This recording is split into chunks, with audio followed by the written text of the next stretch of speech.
in that moment is like Joshua's ready to go, but like there's such a huge obstacle in front of them. Like they cannot cross the Jordan River, and immediately God's like, you know what? Send the Levites out with the Ark of the Covenant, and Ark of the Covenant has the presence of God, and the presence of God goes before them, and Israel, and like he's literally going before them, and the Levites are holding the Ark of the Covenant, standing right in between Jordan, and the river just like parted, and the entire nation of Israel walks through.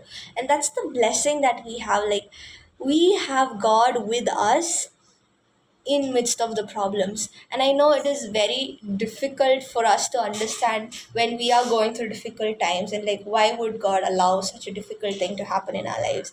And that's the moment where John the Baptist, as well, like questions Jesus. He's like, Lord, are you the one, or should we wait for another? And he's in the prison, he's waiting, because God's promised in Isaiah that the Messiah will break the chains of the oppressed.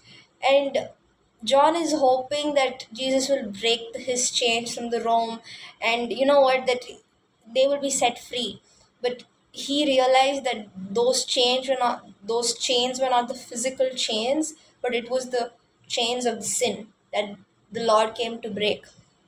And for us, there are times in life where you're like, Lord, is it really, are you with me, or why are you allowing this problem in my life? But